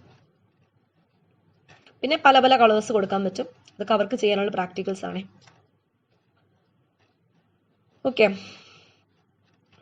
ഇവിടെ പിന്നെ വലിയ കാര്യമായിട്ടൊന്നും ഇല്ല. പിന്നെ ഈ പ്രോഗ്രാംസ് ചെയ്യുമ്പോൾ ഉപയോഗിക്കുന്ന ഫംഗ്ഷൻസ് ആണ്. ഫോർവേഡ് എന്തിനാണ്? ടർട്ടിൽ വലതുവശത്തേക്ക് ചലിപ്പിക്കാൻ. ഫോർവേഡ് 50, അതായത് വലതുവശത്തേക്ക് ഈ വര ഉണ്ടല്ലോ വലതുവശത്തേക്ക് ചലിപ്പിക്കാൻ വേണ്ടിയിട്ടാണ്. സർക്കിൾ എന്ന് പറഞ്ഞു കഴിഞ്ഞാൽ വൃത്തം വരയ്ക്കാൻ. ഡോട്ട് എന്ന് പറഞ്ഞാൽ ബിന്ദു, ഡോട്ട് വരയ്ക്കാൻ. പെൻ കളർ എന്ന് പറയുന്നത് വരകളുടെ നിറം നിർണ്ണയിക്കാൻ. പെൻ സൈസ്, ഇത് കട്ടിയുണ്ടല്ലോ ഈ ലൈനിന്റെ സൈസ് നിർണ്ണയിക്കാൻ വേണ്ടിയിട്ട്. റൈറ്റ്, ടർട്ടിലിന്റെ ദിശ നിശ്ചിത ഡിഗ്രിയിൽ വലത്തോട്ട് തിരിയാൻ. അതായത് റൈറ്റ് 120 എന്ന് വെച്ചാൽ 120 ഡിഗ്രി വലത്തോട്ട് തിരിയും. ലെഫ്റ്റ് അതുപോലെ ലെഫ്റ്റ് 120 കൊടുത്താൽ 120 ഡിഗ്രി ലെഫ്റ്റിലേക്ക് തിരിയും. അങ്ങനെ കുറെ ഫംഗ്ഷൻസ് ഉപയോഗിക്കും. കളർ ഓഫ് എ എന്ന് പറഞ്ഞാൽ ഇപ്പൊ കളർ ഓഫ് ബ്ലൂ എന്ന് വെച്ചാൽ ബ്ലൂ കളർ ആയിരിക്കും വരുന്നത്. കളർ ഓഫ് A, B കൊടുക്കാം. 2-3 കളേഴ്സ് ഒരുമിച്ച് കൊടുക്കാൻ പറ്റും. ക്ലിയർ എന്തിനാ? ഗ്രാഫിക് സ്ക്രീനിലെ വരകളും എഴുത്തുകളും പൂർണ്ണമായും ഇല്ലാതാക്കാൻ വേണ്ടിയിട്ട്. ഫ്രം ടർട്ടിൽ ഇമ്പോർട്ട് എന്തിനു വേണ്ടിയിട്ടാ? ടർട്ടിൽ ഗ്രാഫിക്സ് കമ്പ്യൂട്ടറിൽ പ്രവർത്തനക്ഷമമാക്കുന്നതിന് പ്രോഗ്രാമിന് തുടക്കത്തിൽ ഈ നിർദ്ദേശം കൊടുക്കണം. ഓക്കെ, അപ്പൊ സ്റ്റാർട്ട് ചെയ്യുന്നത് ഫ്രം ടർട്ടിൽ ഇമ്പോർട്ട് എന്നാണ്. അപ്പൊ ഈ ചാപ്റ്ററും കഴിഞ്ഞു ഫ്രണ്ട്സ്. ഇനി അടുത്തത് അധ്യായം 5 നെറ്റ്വർക്കിംഗ്. ഇത് വളരെ സിമ്പിൾ ആയിട്ടുള്ള ഒരു ചാപ്റ്റർ ആണ്. അപ്പൊ ഇതിൽ പഠിക്കാനുള്ളത് നെറ്റ്വർക്കിങ്ങിന് വേണ്ടിയിട്ട് എന്തൊക്കെ യൂസ് ചെയ്യുന്നു. മെയിൻ ആയിട്ട് ഒരു മോഡം വേണം. പിന്നെ എത്ര സിസ്റ്റം വേണമെങ്കിലും നമുക്ക് യൂസ് ചെയ്യാം.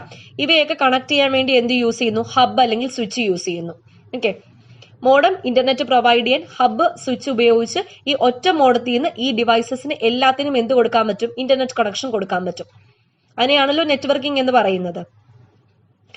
അപ്പോ ഇവിടെ ഇമ്പോർട്ടന്റ് ആയിട്ടുള്ള പോയിന്റ് ആണ് UTP കേബിൾ. UTPയുടെ full form unshielded twisted pair cable. Unshielded twisted pair cable എന്തിനു വേണ്ടിയിട്ടാണ്? നെറ്റ്വർക്കിംഗിൽ കമ്പ്യൂട്ടറുകളെ പരസ്പരം ബന്ധിപ്പിച്ചിരിക്കുന്ന കേബിളുകൾ ശ്രദ്ധിക്കൂ. അതായത് ഇവിടെ കണ്ടോ, ഈ കേബിൾ ഉപയോഗിച്ചിട്ടല്ലേ ഇതിനെ പരസ്പരം ബന്ധിപ്പിച്ചിരിക്കുന്നത്. അപ്പം ഇതിനെയാണ് എന്ത് പറയുന്നത്? UTP കേബിൾ അഥവാ അൺഷീൽഡഡ് ട്വിസ്റ്റഡ് പെയർ കേബിൾ. കമ്പ്യൂട്ടറുകളെ നെറ്റ്വർക്ക് ചെയ്യാൻ ഉപയോഗിക്കുന്നു. UTP കേബിളിന്റെ പ്രത്യേകത നിങ്ങൾ ശ്രദ്ധിച്ചോ? കണ്ടോ, UTP കേബിൾ ഇങ്ങനെ പൊളിച്ചു വെച്ചേക്കുവാണ്. 8 വയറുണ്ട്. 1, 2, 3, 4, 5, 6, 7, 8. ഇവ 4 ജോഡിയായിട്ട് ക്രമീകരിച്ചിട്ടുണ്ട്. ഓരോ കളറും ഉണ്ട്. ഓറഞ്ച്, വൈറ്റ് ഓറഞ്ച്, അങ്ങനെ. പിന്നെ വൈറ്റും ബ്രൗൺ കളറും വൈറ്റും ബ്ലൂ കളറും വൈറ്റും ഗ്രീൻ കളറും ഒക്കെ യോജിപ്പിച്ച് വെച്ചിട്ടുണ്ട്. അപ്പം അത്രയാണ് UTP കേബിളിന്റെ ഒരു ഉൾഭാഗം. ഇനി ഈ സാധനം നിങ്ങൾ കണ്ടിട്ടുണ്ടല്ലോ, നമ്മുടെ കമ്പ്യൂട്ടറിന്റെ ബാക്കിൽ കണക്ട് ചെയ്തിട്ടുണ്ട്. ഇതിന്റെ പേരാണ് RJ45 കണക്ടർ. RJയുടെ full form registered jack 45. UTP cable കമ്പ്യൂട്ടറുമായി ഘടിപ്പിച്ചിരിക്കുന്നത് ശ്രദ്ധിക്കൂ. ഒരു കണക്ടർ ഉപയോഗിച്ചാണ് കേബിൾ കമ്പ്യൂട്ടറുമായി ബന്ധിപ്പിച്ചിരിക്കുന്നത്. ഈ കണക്ടർ RJ45 എന്ന് പറയുന്നു. അതായത് കേബിള് കമ്പ്യൂട്ടറുമായിട്ട് ഘടിപ്പിക്കാൻ വേണ്ടിയിട്ട് നമ്മൾ RJ കണക്ടറാണ് ഉപയോഗിച്ചിരിക്കുന്നത്. അത്രേ ഉള്ളൂ. ഇതാണ് സംഭവം. പിന്നെ RJ11 കണക്ടർ ഉണ്ട്. ഇത് RJ45 കണക്ടർ ആണ്. ഇനി RJ11 കണക്ടർ ഉണ്ട്. അത് ഇതാണ്. നിങ്ങളുടെ ലാബിൽ മോഡവുമായി ടെലിഫോൺ ശൃംഖലയെ ബന്ധിപ്പിച്ചിരിക്കുന്ന കേബിളിന്റെ അറ്റത്തുള്ള കണക്ടർ ശ്രദ്ധിച്ചുവോ? ഇതാണ് ഇവിടെ പോയിന്റ്. ടെലിഫോൺ ശൃംഖലയെ ബന്ധിപ്പിച്ചിരിക്കുന്ന കേബിൾ, അതാണ് RJ11. നെറ്റ്വർക്ക് കേബിളുകൾ ക്രിമ്പ് ചെയ്യാം. ക്രിമ്പ് ചെയ്യാന്ന് വെച്ച് കഴിഞ്ഞാൽ എന്താണ്? ക്രിമ്പ് ടൂൾ എന്ന ഉപകരണം കൊണ്ടാണ് നെറ്റ്വർക്ക് കേബിളിന്റെ അഗ്രത്തിൽ RJ45 കണക്ടർ ഘടിപ്പിക്കുന്നത്. അതായത് ഈ സാധനം ഉണ്ടല്ലോ, ഈ കണക്ടർ, ഈ വയേഴ്സ് ആണ് ഇതിന്റെ അകത്തിരിക്കുന്നത്. അപ്പം എങ്ങനെ ഇതിന്റെ അകത്ത് കയറ്റി? അതിന് വേണ്ടിയിട്ട് നമ്മൾ ടൂൾ ഉപയോഗിച്ചു. ഇതാണ് ആ tool, crimping tool. Okay, clear ആയില്ല? ഹബും സ്വിച്ചും, നമ്മൾ നേരത്തെ ഫോട്ടോയിൽ ഹബും സ്വിച്ചും ഉപയോഗിച്ചിട്ടാണ്. ഇതിലാണ് ഡിഫറെന്റ് കമ്പ്യൂട്ടേഴ്സ് കണക്ട് ചെയ്തേക്കുന്നത്. കണക്ടിങ് ഡിവൈസ് ആണ് ഹബ്, സ്വിച്ച് എന്നൊക്കെ പറയുന്നത്. അപ്പൊ നമുക്ക് നോക്കാം എങ്ങനെ വ്യത്യാസപ്പെട്ടിരിക്കുന്നു. ഒരു നെറ്റ്വർക്കിലുള്ള കമ്പ്യൂട്ടറുകൾ തമ്മിലുള്ള വിവര കൈമാറ്റം നിയന്ത്രിക്കുന്നതിനുള്ള ഉപകരണങ്ങളാണ് ഹബും സ്വിച്ചും. എങ്കിലും ഒരേ രീതിയിലല്ല ഇവ പ്രവർത്തിക്കുന്നത്. ഹബിലേക്ക് വരുന്ന വിവരങ്ങളുടെ പകർപ്പുകൾ പ്രസ്തുത നെറ്റ്വർക്കിൽ ഉൾപ്പെട്ടിരിക്കുന്ന എല്ലാ കമ്പ്യൂട്ടറിലേക്കും കൈമാറുകയാണ് ഹബ് ചെയ്യുന്നത്. അപ്പൊ ഹബിലേക്ക് ഒരു വിവരം വന്നു കഴിഞ്ഞാൽ ഇതിൽ കണക്ട് ചെയ്തിരിക്കുന്ന എല്ലാ ഡിവൈസിലോട്ടും ആ ഡേറ്റ പോകും. ഫലം എന്തായിരിക്കുമെന്ന് ഊഹിക്കാമല്ലോ. നെറ്റ്വർക്ക് തിരക്കേറിയതായി തീരുന്നു. അതാണ് ഹബിന്റെ കുഴപ്പം, ബിസിയാവും. എന്നാൽ സ്വിച്ച് ആകട്ടെ ഏത് കമ്പ്യൂട്ടറിലേക്കാണോ വിവരം എത്തിക്കേണ്ടത് അതിലേക്ക് മാത്രമേ നിർദ്ദേശം അയക്കുന്നുള്ളൂ. ഇതിന്റെ ഫലമായി നെറ്റ്വർക്കിലുള്ള തിരക്ക്, ക്രൗഡ് കുറയുന്നു. അത്രയാണ് ഒരു അഡ്വാൻറ്റേജും ഡിസഡ്വാൻറ്റേജും എന്ന് പറയുന്നത്. മോഡം എന്തിനു വേണ്ടിയിട്ടാ? മോഡം അറിയാലോ, ഇന്റർനെറ്റ് കണക്ഷൻ കിട്ടാൻ വേണ്ടിയിട്ട്. കമ്പ്യൂട്ടറിൽ വിവരങ്ങൾ പ്രോസസ് ചെയ്യുന്നതിനും സൂക്ഷിക്കുന്നതും ഡിജിറ്റൽ രൂപത്തിലാണ്. ഈ ഡിജിറ്റൽ സിഗ്നലുകൾ ടെലിഫോൺ ലൈനിലൂടെ കടന്നു പോകുമ്പോൾ ഇവയ്ക്ക് ശോഷണം സംഭവിക്കുന്നു. അതിനാൽ ഡിജിറ്റൽ സിഗ്നലുകളെ അനലോഗ് സിഗ്നലാക്കി മാറ്റിയാണ് ടെലിഫോൺ ലൈനിൽ കൂടി കടത്തിവിടുന്നത്. ഡിജിറ്റൽ സിഗ്നലുകളെ അനലോഗായും തിരിച്ച് അനലോഗിനെ ഡിജിറ്റൽ ആയും മാറ്റാൻ കഴിവുള്ളൊരു ഉപകരണമാണ് മോഡം. മോഡുലേറ്റർ ആൻഡ് ഡീമോഡുലേറ്റർ, അതായത് ഡിജിറ്റലിനെ അനലോഗ് ആക്കുന്നു മോഡുലേറ്റർ, തിരിച്ച് അനലോഗിനെ ഡിജിറ്റൽ ആക്കുന്നു ഡീമോഡുലേറ്റർ. ടെലിഫോൺ ശൃംഖലയിലൂടെയോ മറ്റ് കേബിൾ ശൃംഖലയിലൂടെയോ ഇന്റർനെറ്റ് സൗകര്യം ലഭ്യമാക്കുന്നതിന് ഇത് സഹായിക്കുന്നു. നിങ്ങളുടെ ലാബിലെ കമ്പ്യൂട്ടറുകളും ഇന്റർനെറ്റുമായി ബന്ധിപ്പിക്കാൻ ഇത്തരമൊരു ഉപകരണം ഉപയോഗിച്ചിട്ടുണ്ടോ എന്ന് പരിശോധിക്കൂ. എല്ലാ ലാബിലും കാണും, ടെലിഫോൺ കണക്ഷനും കാണും, ഒരു മോഡവും കാണും. ഓക്കെ, അപ്പോൾ മോഡത്തിന്റെ ഫുൾ ഫോം ഓർത്ത് വയ്ക്കണം. എപ്പോഴും PSC എക്സാമിന് ചോദിക്കുന്നതാണ് മോഡുലേറ്റർ, ഡീമോഡുലേറ്റർ. ഇനി വയർലെസ് നെറ്റ്വർക്ക് അറിയാലോ. അപ്പൊ കേബിളുകളുടെ സഹായമില്ലാതെ കമ്പ്യൂട്ടറുകളും അനുബന്ധ ഉപകരണങ്ങളും ബന്ധിപ്പിച്ചിരിക്കുന്ന സംവിധാനമാണ് വയർലെസ് നെറ്റ്വർക്ക്. അപ്പൊ കേബിളിന് പകരം അവിടെ RF തരംഗം അഥവാ റേഡിയോ ഫ്രീക്വൻസി തരംഗങ്ങളാണ് പ്രയോജനപ്പെടുത്തിയിരിക്കുന്നത്. വൈദ്യുത കാന്തിക തരംഗങ്ങൾ തരംഗദൈർഘ്യം ഏറ്റവും കൂടിയ, അതുകൊണ്ട് തന്നെ ദോഷം ഏറ്റവും കുറഞ്ഞ റേഡിയോ തരംഗങ്ങളാണ് ഇതിന് ഉപയോഗിക്കുന്നത്. പിന്നെ ഒരു രണ്ട് നെറ്റ്വർക്കിന്റെ കാര്യം, ഇവർക്ക് രണ്ട് നെറ്റ്വർക്കേ പഠിക്കാനുള്ളൂ, ലാനും വാനും. ലോക്കൽ ഏരിയ നെറ്റ്വർക്കും വൈഡ് ഏരിയ നെറ്റ്വർക്കും. എന്താണ് ലോക്കൽ ഏരിയ നെറ്റ്വർക്ക്? ഒരു കെട്ടിടത്തിനുള്ളിലോ ഒരു മുറിക്കുള്ളിലോ ഉള്ള കമ്പ്യൂട്ടറെ പരസ്പരം ബന്ധിപ്പിക്കാൻ വേണ്ടിയിട്ട്. നമ്മുടെ സ്കൂൾ ലാബിലെ കമ്പ്യൂട്ടർ ലാൻ ഉപയോഗിച്ചിട്ടാണ് ബന്ധിപ്പിച്ചിരിക്കുന്നത്. വൈഡ് ഏരിയ ആണെങ്കിലോ റെയിൽവേ, ബാങ്കുകൾ തുടങ്ങിയവയുടെ കമ്പ്യൂട്ടർ നെറ്റ്വർക്കുകളെ കുറിച്ച് നിങ്ങൾ കേട്ടിട്ടുണ്ടല്ലോ, റെയിൽവേ, ബാങ്ക്. ഇവയിൽ മിക്കതും രാജ്യം മുഴുവൻ വ്യാപിച്ചു കിടക്കുന്നവയാണ്. ഇത്തരത്തിൽ വിശാലമായ കമ്പ്യൂട്ടർ നെറ്റ്വർക്കാണ് വാൻ, വൈഡ് ഏരിയ നെറ്റ്വർക്ക്. ഇനി വൈഫൈയും ബ്ലൂടൂത്തും. ഉപകരണങ്ങൾ തമ്മിൽ വിവരങ്ങൾ കൈമാറാൻ ഉപയോഗിക്കുന്ന വയർലെസ് സാങ്കേതിക വിദ്യയാണ് വൈഫൈ, ബ്ലൂടൂത്ത് തുടങ്ങിയവ. റേഡിയോ തരംഗങ്ങളിലെ വിവിധ തരംഗദൈർഘ്യമുള്ള തരംഗങ്ങളാണ് ഇതിന് ഉപയോഗിക്കുന്നത്. പ്രോട്ടോകോൾ, സ്റ്റാൻഡേർഡ്, തരംഗദൈർഘ്യം, സ്പീഡ്, എത്തിപ്പെടാവുന്ന ദൂരം എന്നിവ ഓരോന്നിലും വ്യത്യാസമാണ്. ഓക്കെ, അപ്പം വൈഫൈയുടെ ഫുൾ ഫോം എന്ന് പറഞ്ഞാൽ വയർലെസ് ഫിഡലിറ്റി എന്നതാണ് വൈഫൈയുടെ ഫുൾ ഫോം. കുറഞ്ഞ ദൂരത്തിൽ മാത്രമുള്ള കണക്ഷന് വേണ്ടിയിട്ടാണ് എന്ത് ബ്ലൂടൂത്ത് ഉപയോഗിക്കുന്നത്. അപ്പൊ ഇവിടെ പറഞ്ഞു പ്രോട്ടോകോളിന്റെ കാര്യം പറഞ്ഞു. എന്താണ് പ്രോട്ടോകോൾ എന്ന് പറഞ്ഞാൽ? കുറച്ച് റൂൾസ് ആണ്, അതായത് പാലിക്കേണ്ട കുറച്ച് നിയമങ്ങൾ. കമ്പ്യൂട്ടറുകളും നെറ്റ്വർക്കുകളും വ്യാപകമായതോടെ ഒരു നെറ്റ്വർക്കിലുള്ള കമ്പ്യൂട്ടറിന്റെ അഡ്രസ്സിനും കമ്പ്യൂട്ടറുകൾ തമ്മിലുള്ള വിവര വിനിമയ രീതിക്കും ഏകീകരണത്തിന്റെ ആവശ്യകത കൈവന്നു. നെറ്റ്വർക്കിൽ അപ്പം പ്രോട്ടോകോൾ എന്താണ്? പ്രോട്ടോകോൾ എന്ന് പറഞ്ഞാൽ കുറച്ച് റൂൾസ് ആണ്. എന്താണ്? ഒരു നെറ്റ്വർക്കിൽ ഇരിക്കുന്ന കമ്പ്യൂട്ടേഴ്സ് ആയാലും മറ്റ് ഡിവൈസസ് ആയാലും പാലിക്കേണ്ട കുറച്ച് നിയമങ്ങളാണ് പ്രോട്ടോകോൾസ്.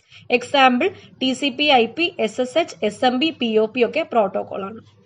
IP അഡ്രസ് എന്ന് പറയുന്നത് നെറ്റ്വർക്കിൽ ഉൾപ്പെട്ടിരിക്കുന്ന കമ്പ്യൂട്ടറിനും മറ്റ് ഡിവൈസസും ഒക്കെ തിരിച്ചറിയാൻ വേണ്ടി ഓരോ അഡ്രസ്സ് കൊടുക്കും. അതിനാണ് IP അഡ്രസ് എന്ന് പറയുന്നത്. ഈ TCP IPയുടെ ഫുൾ ഫോം ഇവിടെ പറയുന്നുണ്ട്, transmission control protocol bar internet protocol. IP address ഒരുപാട് വിധത്തിലുണ്ട്. IPv4, IPv6. IPv4 32 bit വലിപ്പമാണ്. 8 bit വലിപ്പമുള്ള 4 ഭാഗമാണ് ഇതിലുള്ളത്. താഴെ കാണിക്കുന്നുണ്ട്, അപ്പൊ പറഞ്ഞുതരാം. ഇവിടെ പറയുന്നുണ്ട് 4 ഭാഗങ്ങൾ. അത് ഓരോന്നിനും എത്ര ബിറ്റാണ്? 8 ബിറ്റാണ്. IPv6 128 bit, IPv4 32 bit. Okay, പിന്നെ നമ്മുടെ കമ്പ്യൂട്ടർ നോക്കുകയാണെങ്കിൽ നെറ്റ്വർക്കുമായിട്ട് ബന്ധപ്പെട്ട ഒരു ഐക്കൺ കാണാം. അതിനെ NM applet, network manager applet എന്നാണ് വിളിക്കുന്നത്.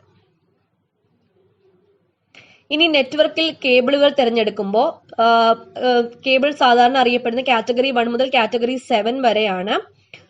പിന്നെ കാറ്റഗറി 7 കേബിളുകളുടെ ഡേറ്റ കൈമാറുന്നതിനുള്ള കഴിവ് 10 Gbps. ഇത് ഓർത്തിരിക്കണം, ഇമ്പോർട്ടന്റ് ആണ്. കാറ്റഗറി 7 കേബിളുകളുടെ ഡേറ്റ കൈമാറുന്നതിന് 10 Gbps ആണ് അതിന്റെ സ്പീഡ്, കഴിവ്. പിന്നെ പറയുന്നത് ഓരോ നെറ്റ്വർക്കിൽ കയറുമ്പോഴും ഓരോ ഡിവൈസിന് ഓരോ IP അഡ്രസ് ആയിരിക്കും. അതായത് ഞാനിപ്പോ ഒരു സമയത്ത് ഒരു കമ്പ്യൂട്ടർ കണക്ട് ചെയ്തു, അപ്പൊ ആ സമയത്ത് തന്നെ ഒരു IP അഡ്രസ് ആയിരിക്കും. പിന്നെ ഒരു സമയത്ത് കണക്ട് ചെയ്ത് കഴിഞ്ഞാൽ വേറൊരു IP അഡ്രസ് ആയിരിക്കും. അതായത് ഓരോ സമയത്തും IP അഡ്രസ് മാറാനുള്ള ഒരു സാങ്കേതിക വിദ്യയാണ് DHCP, dynamic host configuration protocol. പിന്നെ അത് സ്വമേധയാ നിർമ്മിക്കുന്ന IP അഡ്രസ് ആയതുകൊണ്ട് ഓട്ടോമാറ്റിക് IP അഡ്രസ് എന്നാണ് അത് പറയുന്നത്. നെറ്റ്വർക്ക് സുരക്ഷയ്ക്ക് ഫയർവാൾ, അതായത് ഉടമസ്ഥന്റെ അനുമതിയില്ലാതെ ഇന്റർനെറ്റ് പോലുള്ള സ്വതന്ത്ര മാധ്യമങ്ങളിൽ നിന്നും ഒരു കമ്പ്യൂട്ടറിലേക്കോ നെറ്റ്വർക്കിലേക്കോ പ്രവേശിക്കുന്നത് തടയാൻ സഹായിക്കുന്ന സംവിധാനമാണ് എന്ത്? ഫയർവാൾ എന്ന് പറയുന്നത്. പ്രൈവറ്റ് നെറ്റ്വർക്ക് പബ്ലിക് നെറ്റ്വർക്കിലേക്ക് കയറാതെ തടയുന്നത്. ഓക്കെ, ഇപ്പൊ നേരത്തെ പറഞ്ഞ കാര്യമാണ്. 4 ഭാഗങ്ങളുണ്ട്, 8 ബിറ്റ് വീതമുള്ള 4 ഭാഗങ്ങൾ. ഇത് IPv4 ആണ് കാണിച്ചിരിക്കുന്നത്. ലൈഫൈ എന്ന് പറഞ്ഞാൽ എന്താണ്? ദൃശ്യപ്രകാശം, അതായത് ലൈറ്റ് ഉപയോഗിച്ചുകൊണ്ടുള്ള വയർലെസ് സാങ്കേതിക വിദ്യയാണ്. വൈഫൈയിൽ എന്ന പോലെ ഇതിൽ കേബിളുകൾക്ക് പകരം ദൃശ്യപ്രകാശമോ തൊട്ടടുത്തുള്ള അൾട്രാവയലറ്റ് ഇൻഫ്രാറെഡ് വികിരണങ്ങളോ ആണ് ഉപയോഗിക്കുന്നത്. വെളിച്ചത്തിനും നെറ്റ്വർക്കിനും വേണ്ടി ഒരേ ബൾബ് മതിയാവുന്ന കാലം വിദൂരമല്ല എന്ന് പറയുന്നു. ഓക്കെ, അപ്പോ 2 പോയിന്റും കൂടെ കഴിഞ്ഞിട്ട് ഈ ചാപ്റ്റർ ഇവിടെ തീരുകയാണ്. എന്താണ്? Grid computing, cloud computing. നെറ്റ്വർക്കിന്റെ വികാസത്തോടെ ആവിർഭവിച്ച 2 സാങ്കേതിക മുന്നേറ്റങ്ങളാണ് ഗ്രിഡ് കമ്പ്യൂട്ടിങ്ങും ക്ലൗഡ് കമ്പ്യൂട്ടിങ്ങും നെറ്റ്വർക്കിന്റെ സഹായത്തോടെ. ഗ്രിഡ് കമ്പ്യൂട്ടിംഗ് എന്താണ്? ഒരു പൊതു ലക്ഷ്യം വെച്ച് പ്രവർത്തിക്കുന്ന ലോകത്തിന്റെ വിവിധ ഭാഗങ്ങളിൽ വിന്യസിച്ചിരിക്കുന്ന കമ്പ്യൂട്ടർ വിഭവങ്ങളുടെ ശേഖരമാണ് ഗ്രിഡ്. ഈ രീതിയിലുള്ള കമ്പ്യൂട്ടിംഗ് ആണ് ഗ്രിഡ് കമ്പ്യൂട്ടിംഗ്. ഉയർന്ന കമ്പ്യൂട്ടിംഗ് ശേഷി ആവശ്യമുള്ള പ്രവർത്തനങ്ങൾക്ക് സാധാരണമായി പ്രവർത്തനശേഷി കൂടിയ സെർവർ ആണ് ഉപയോഗിക്കുന്നത്. എക്സാമ്പിൾ പറയുകയാണെങ്കിൽ എന്താ? ഗ്രിഡ് കമ്പ്യൂട്ടിംഗ് നമ്മുടെ ഇപ്പം ആപ്ലിക്കേഷൻസ് ഒക്കെ ഗ്രിഡ് കമ്പ്യൂട്ടിംഗ് ആണ്. കാരണം ഒരുപാട് കൺട്രിയിലെ ആൾക്കാരാണ് അതുമായിട്ട് കണക്ട് ചെയ്തേക്കുന്നത്. ഇപ്പോൾ ഫോർ എക്സാമ്പിൾ ഫേസ്ബുക്ക് ഒക്കെ, അതൊക്കെ എന്ന് വെച്ചാൽ ഒരുപാട് കൺട്രിയിലെ ആൾക്കാരുമായിട്ടാണ് കണക്ട് ചെയ്തേക്കുന്നത്. അപ്പൊ അതിന് ഉയർന്ന കമ്പ്യൂട്ടിംഗ് ശേഷിയുള്ള എന്ത് വേണം? സെർവറുകൾ ആവശ്യമാണ്. പിന്നെ ഇത് കണ്ടുപിടിച്ചത് ആരൊക്കെയാണ്? ഇയാൻ ഫോസ്റ്ററും കാൾ കേസ്റ്റൽമാൻ, സ്റ്റീവ് ടൂക്കെ എന്നിവരാണ് ഗ്രിഡ് കമ്പ്യൂട്ടിംഗിന്റെ പിതാക്കൾ. ഇതൊക്കെ ഒന്ന് എഴുതി വെച്ച് പഠിക്കണേ. ക്ലൗഡ് കമ്പ്യൂട്ടിംഗ് എന്ന് പറഞ്ഞാൽ നിങ്ങളുടെ വീട്ടിലുള്ള കമ്പ്യൂട്ടറിൽ ചെയ്തുകൊണ്ടിരിക്കുന്ന കാര്യങ്ങൾ മറ്റൊരു സ്ഥലത്ത് നിന്നും തുടരാവുന്ന അവസ്ഥയെ പറ്റി നിങ്ങൾ ചിന്തിച്ചിട്ടുണ്ടോ? അങ്ങനെ കഴിഞ്ഞിരുന്നെങ്കിൽ എന്ന് എപ്പോഴെങ്കിലും ആഗ്രഹിച്ചിട്ടുണ്ടോ? എന്നാൽ ഇന്ന് അതും സാധ്യമാണ്. നിങ്ങൾക്ക് ആവശ്യമുള്ള ആപ്ലിക്കേഷനുകളും സ്വന്തം ഫയലുകളും ഓൺലൈനായി ലഭിക്കുന്നതിനുള്ള ഒരു വഴിയാണ്, സൗകര്യമാണ് ക്ലൗഡ് കമ്പ്യൂട്ടിംഗ്. ഉപഭോക്താവിന് ആവശ്യമുള്ള വിഭവങ്ങൾ, അടിസ്ഥാന സൗകര്യങ്ങൾ, സോഫ്റ്റ്വെയറുകൾ എന്നിവ പങ്കുവയ്ക്കുക എന്നതാണ് ഇതിന്റെ പരമപ്രധാനമായ ലക്ഷ്യം. പബ്ലിക് പ്രൈവറ്റ് ഹൈബ്രിഡ് ക്ലൗഡുകൾ ഇന്ന് നിലവിലുണ്ട്. സ്വന്തമായി അടിസ്ഥാന സൗകര്യങ്ങൾ ഒരുക്കാൻ ബുദ്ധിമുട്ടുള്ള സംരംഭകർക്ക് വലിയൊരു പ്രതീക്ഷയായിരിക്കും ക്ലൗഡുകൾ. പല മൾട്ടിനാഷണൽ കമ്പനികളും അവരുടെ പല പ്രോജക്റ്റും ആശ്രയിക്കുന്നത് ക്ലൗഡുകളെയാണ്. അപ്പൊ അതാണ് ഈ ക്ലൗഡ് കമ്പ്യൂട്ടിങ്ങിന്റെ ഒരു പിക്ടോറിയൽ റെപ്രസെന്റേഷൻ. ഓക്കെ, അപ്പൊ കഴിഞ്ഞു ഈ ചാപ്റ്റർ. ഇത്രയേ ഉള്ളൂ. ഇനി നമ്മുടെ ലാസ്റ്റ് ചാപ്റ്റർ ആണ് ഭൂപട വായന. ഇതിൽ പഠിക്കാനുള്ളത് ഭൗമ സവിശേഷതകളെ കുറിച്ച്, അവയുടെ പ്രത്യേകതകളെ കുറിച്ച് വിശദമാക്കുന്ന നിരവധി സോഫ്റ്റ്വെയർ ഉണ്ട്. ഈ കുട്ടികൾക്ക് പഠിക്കാനുള്ള സോഫ്റ്റ്വെയർ നമ്മുടെ ITH സ്കൂൾ GNU ലിനക്സിലുള്ള സൺക്ലോക്ക് സോഫ്റ്റ്വെയർ ആണ്. ഇതാണ് സൺക്ലോക്ക് സോഫ്റ്റ്വെയറിന്റെ ജാലകം. അതായത് ഇപ്പൊ നമ്മുടെ ഇന്ത്യയാണ് ഈ കാണിച്ചിരിക്കുന്നത്. ഇന്ത്യയിൽ പകലായിരിക്കുമ്പോൾ വേറെ ഏതൊക്കെ സ്ഥലങ്ങളിലാണ് രാത്രി, സൂര്യൻ എവിടെ ഉദിക്കുന്നു, എവിടെ അസ്തമിക്കുന്നു, എല്ലാം ഈ ഒരു സൺക്ലോക്ക് വഴി കാണാൻ പറ്റും. പിന്നെ സൺക്ലോക്ക് നോക്കുമ്പോഴത്തേക്കും താഴെ ഒരു മെനു വരും. ആ മെനുവിലെ കുറെ ABCD എന്ന് പറഞ്ഞ കുറെ ലെറ്റേഴ്സ് ആണ്. അത് എന്തൊക്കെയാണ് കാണിക്കുന്നതെന്ന് പറയുന്നുണ്ട്. അതൊന്നും ആവശ്യമില്ല. പിന്നെ സൺക്ലോക്കിൽ clock and map window menu അത് ദൃശ്യമാകാൻ വേണ്ടിയിട്ട് ഇങ്ങനെ എക്സ്ക്ലമേഷൻ മാർക്കാണ് പ്രസ് ചെയ്യേണ്ടത്. അത് ഓർത്ത് വെക്കുക. സൺക്ലോക്കിൽ clock and map window menu കാണാൻ വേണ്ടിയിട്ട് എന്താണ്? എക്സ്ക്ലമേഷൻ മാർക്കാണ് ക്ലിക്ക് ചെയ്യേണ്ടത്. രേഖാംശങ്ങളും പ്രധാന അക്ഷാംശ രേഖകളും പ്രദർശിപ്പിക്കാൻ വേണ്ടിയിട്ട് സൺക്ലോക്കിലെ സമയമേഖലാ മാപ്പിൽ പ്രധാന അക്ഷാംശ രേഖകളെ പ്രത്യക്ഷമാക്കാൻ ടോഗിൾ, അക്ഷാംശ ഇതാണെങ്കിൽ T, പിന്നെ രേഖാംശം ആണെങ്കിൽ M. ഇത്രയേ ഉള്ളൂ. അക്ഷാംശ രേഖ T പ്രസ് ചെയ്യണം, രേഖാംശ രേഖയാണെങ്കിൽ M പ്രസ് ചെയ്യണം. ഇത്രയേ ഉള്ളൂ. പിന്നെ സൂര്യനെ ചന്ദ്രനെയൊക്കെ അപ്രത്യക്ഷമാക്കാൻ വേണ്ടിയിട്ട് Y പ്രസ് ചെയ്താൽ മതി. അതൊക്കെ ജസ്റ്റ് ഒന്ന് ഓർത്ത് വെച്ചിരുന്നാൽ മതി. ഇതൊന്നും വലിയ കാര്യമൊന്നുമില്ല. ഓക്കെ, സൂര്യന്റെ അയനമൊക്കെ അറിയാൻ പറ്റും. പിന്നെ ഇവിടെ ഒരു കാര്യം പറയുന്നുണ്ട്, സോളാർ ടൈം, ലീഗൽ ടൈം. സൂര്യന്റെ സ്ഥാനം അടിസ്ഥാനപ്പെടുത്തിയുള്ള ഒരു സ്ഥലത്തെ സമയമാണ് സോളാർ ടൈം. സൂര്യന്റെ സ്ഥാനം വെച്ചിട്ട് സോളാർ ടൈം. ഗ്രീനിച്ച് രേഖയിലെ സമയത്തെ അടിസ്ഥാനപ്പെടുത്തിയാണ് ആ സ്ഥലത്തെ സ്റ്റാൻഡേർഡ് സമയം അഥവാ മാനക സമയം പറയുന്നത്. അത് ഗ്രീനിച്ച് രേഖയിലെ സമയത്തെ അടിസ്ഥാനമാക്കി. സ്റ്റാൻഡേർഡ് സമയത്തെ ലീഗൽ ടൈം എന്നും വിളിക്കാറുണ്ട്. സൺക്ലോക്ക് തുറന്നു വരുന്നത് ലീഗൽ ടൈം മോഡലിലാണ്. സോളാർ ടൈം ലഭിക്കാൻ S2 ക്ലിക്ക് ചെയ്ത് കഴിഞ്ഞാൽ അതിൽ സോളാർ ടൈം വരും, സൂര്യനെ അടിസ്ഥാനമാക്കി വരും. ഇതിലിപ്പം നമ്മുടെ ലീഗൽ ടൈം അതായത് ഗ്രീനിഷ് മെറിഡിയനെ വെച്ചിട്ടാണ് പറയുന്നത്. അത് നമ്മളിപ്പം കാണുന്ന ടൈം. പിന്നെ ഇവിടെ ഒരു സോഫ്റ്റ്വെയറിനെ ഒരു എന്താണ് ഒരു വെബ്സൈറ്റിനെ പറ്റി പറയുന്നുണ്ട്, വിക്കിമാപ്പിയ ജാലകം. അതായത് നമ്മുടെ വീട് ഇവിടെയൊക്കെ ലൊക്കേറ്റ് ചെയ്യാൻ പറ്റും കേട്ടോ. അതിന് വേണ്ടിയിട്ടുള്ള ഒരു ജാലകമാണ് വിക്കിമാപ്പിയ. പേര് ഓർത്ത് വെച്ചേക്കാം, വിക്കിമാപ്പിയ ജാലകം. പിന്നെ കൊളാബറേറ്റീവ് മാപ്പിംഗ് എന്താണ്? ഉപഭോക്താക്കളിൽ നിന്നുള്ള വിവരങ്ങൾ അടിസ്ഥാനമാക്കി ഭൂപടം തയ്യാറാക്കുന്ന സമ്പ്രദായം, അതാണ് കൊളാബറേറ്റിംഗ് മാപ്പിംഗ്. ഇതിലെ ഉള്ളടക്കം ആർക്കും തിരുത്താൻ സാധിക്കുന്നു. ഭൂതലത്തിന്റെ ഒരു രേഖാചിത്രം മാത്രമാവും ആദ്യം ഉണ്ടാവുക. സ്ഥലങ്ങളും വസ്തുക്കളും ഓരോ ഒബ്ജക്റ്റുകളായി ഭൂപടത്തിൽ രേഖപ്പെടുത്തുന്നു. ക്രമേണ ധാരാളം വിവരങ്ങൾ അടങ്ങിയ ഭൂപടം രൂപമെടുക്കുന്നു. ലക്ഷക്കണക്കിന് ആളുകളുടെ പരിശ്രമ ഫലമായാണ് ഇത്തരം ഭൂപടങ്ങൾ രൂപപ്പെടുന്നത്. ഓപ്പൺ സ്ട്രീറ്റ് മാപ്പ്, വിക്കിമാപ്പിയ, ഗൂഗിൾ മാപ്പ് എന്നിവയെല്ലാം കൊളാബറേറ്റീവ് മാപ്പാണ്. അതായത് ഈ വിക്കിമാപ്പിയ എടുത്താൽ നമ്മുടെ വീട് നമുക്ക് ലൊക്കേറ്റ് ചെയ്ത് നമുക്ക് വിവരങ്ങളൊക്കെ ആഡ് ചെയ്യാൻ പറ്റും. അങ്ങനെ ഒരുപാട് ആൾക്കാർ ചെയ്യുമ്പം അത് വലിയൊരു മാപ്പായിട്ട് തന്നെ മാറും. അപ്പൊ അതിന് വേണ്ടിയിട്ടുള്ള കൊളാബറേറ്റീവ് മാപ്പാണ് ഈ സ്ട്രീറ്റ് മാപ്പ്, ഓപ്പൺ സ്ട്രീറ്റ് മാപ്പ്, വിക്കിമാപ്പിയ, ഗൂഗിൾ മാപ്പ്. അത് ആൾക്കാർക്ക് മാപ്പ് ഉണ്ടാക്കാൻ പറ്റും, ആർക്ക് വേണമെങ്കിലും തിരുത്താൻ പറ്റും, അതിന് വേണ്ടിയിട്ടുള്ളതാണ്. പിന്നെ ഡിജിറ്റൽ ഭൂപടങ്ങൾ.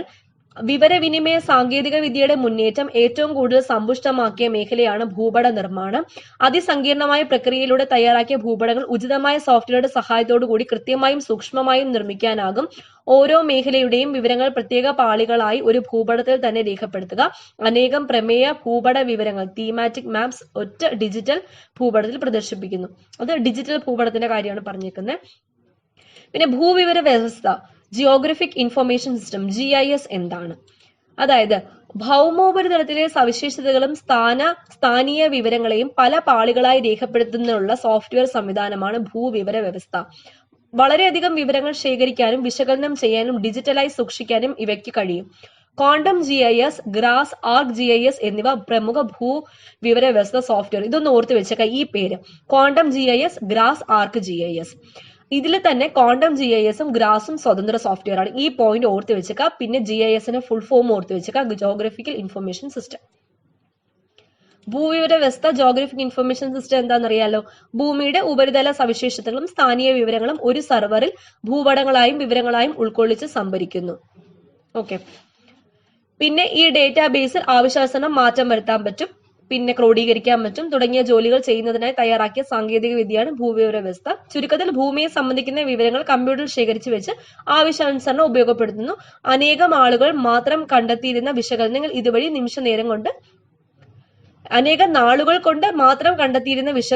ഇതുവഴി നിമിഷ നേരം കൊണ്ട് ലഭ്യമാക്കാൻ സാധിക്കുന്നു.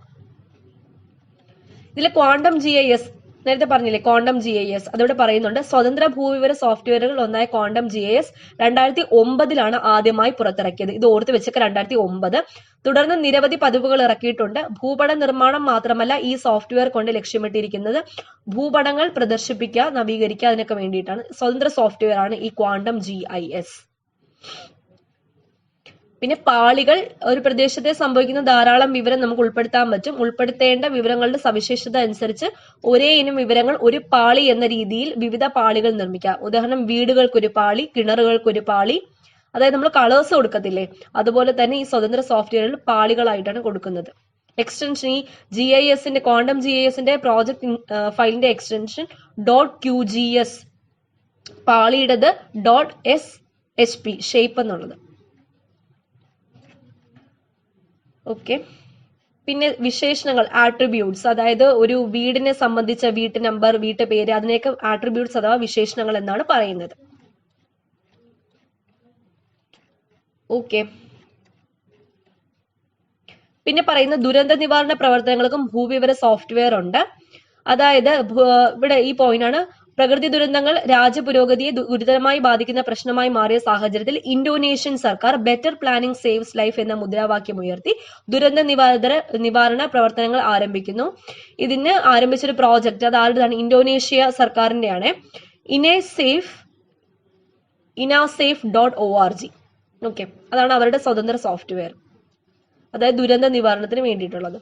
GPL ലൈസൻസോട് കൂടിയ ഓപ്പൺ സോഴ്സ് സോഫ്റ്റ്വെയർ ആണ് ഇനാസേഫ് എന്ന് പറയുന്നത്. ശ്രീലങ്കൻ സർക്കാർ ഷഹാന എന്ന ഓപ്പൺ സോഴ്സ് സോഫ്റ്റ്വെയർ നിർമ്മിച്ചിട്ടുണ്ട്.